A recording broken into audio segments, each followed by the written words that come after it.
For academics at the University of Lagos have taken out time to analyze the problem with Nigeria, now best to manage development in neighboring Niger Republic. Rice correspondent Obadioye attended the maiden edition of the Dean's Forum at the university's Faculty of Sciences. He tells us more. There's a major elite consensus, breakdown in elite consensus. In this room, you have top researchers and university lecturers drawn from across various tertiary institutions. They all have a single mission: to analyze the state of the Nigerian nation and profile likely solutions to the challenges confronting Africa's most populated state. The lecturers also took time to reflect on the political trends in the Republic of Niger, where the military recently sacked a democratically elected leader to install a new government. In reaction to the Nigerian coup, West African leaders on the platform of the Economic Community of West African States have threatened to send a standby military to forcefully restore democracy in that country. But these university dons have different ideas of the best approach to deal with that problem. I smile and asking myself, are you bringing back democracy to Niger? Or you want Bazoum back in office? We should be very careful about the expressions that we use. Whether it's the military or Bazoum is back into office, for me, does not amount to democracy in Niger. The question of having elections, as I said in my presentation, is not what it takes to have democracy. I think the mistake from the word go was to threaten them that they will go to war instead of starting with negotiation and diplomacy. And by the time they wanted to do diplomacy and negotiation, those people refused. Now they have to go back to the table and go back to diplomacy. In the 19th century, the British set up the West African Frontier Force, recruiting Hausa people to attack Ijebu, attack Ibadan, attack other places. Today, a Yoruba president wants to set up an army. I don't know whether he's going to use Hausa forces to go and kill Hausa in the Niger Republic, creating problems for us. I just think they're not going to go. It's a very flimsy excuse coming from a president who had 8 million votes out of a population of 200 million people. He doesn't have that kind of mandate.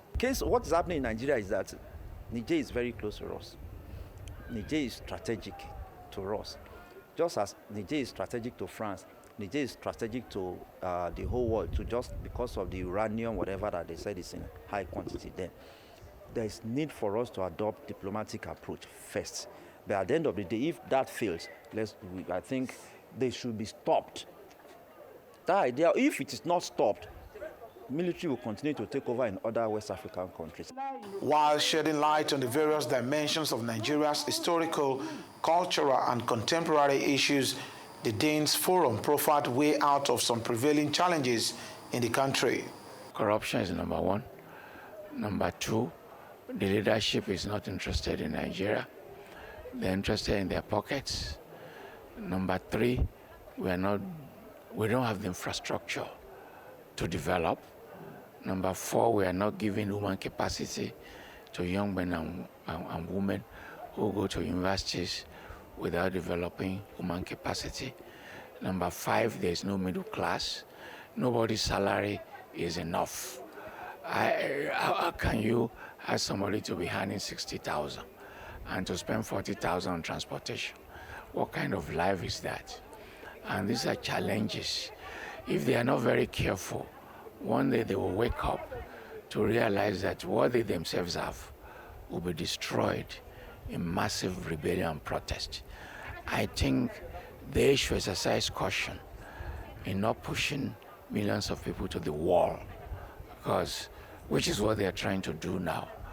We close our factories and we go back to those factories that have been transformed to churches, praying for employment, praying for miracles. In Nigeria, officials don't just steal. Stealing is official. We have a cargo economy. People suddenly get rich overnight without productivity, and nobody is bothered. people will be civil servants. There will be 6 officers. They will be having several duplexes in Asokoro, while professors cannot even build a bungalow. We are funny people. And yeah, our leaders, they have their problems. But again, as individuals too, we equally are a contributing factor to the problem. From primary school, let us introduce civic education, you understand? And begin to tell them the importance of Nigeria as an entity, that this is our homeland. So let's get them young. Our problems are too many, like I said. The civil servant needs to be, there should be serious orientation for the civil servant. They are the problems, they are the ones destroying this country. Just like the woman said, any minister that gets to office, if you are not ready to play along with them, they will destroy you. Hosted by the Dean of the Faculty of Social Sciences, UNILAG, the forum was initiated to foster meaningful conversations, contribute to knowledge enrichment, and inspire participants to play an active role in molding the nation's destiny. Oba Adeoye, Rice News, Lagos. A suspected Palestinian shooting attack in the occupied West Bank killed 2 Israelis on Saturday, ambulance services spokesperson reported. Israel's ambulance service said it was providing resuscitation to 2 people shot near the Flashpoint Palestinian village, Huwara, before they died. The Israeli military said it had received an initial report of a shooting in the area without providing identities of the casualties or suspected assailants. Violence in the West Bank has worsened over the past 15 months, with stepped-up Israeli raids, Palestinian street attacks and assaults by Jewish settlers on Palestinian villages. Huwara has been the scene of deadly Palestinian shooting attacks and retribution rampages by Jewish settlers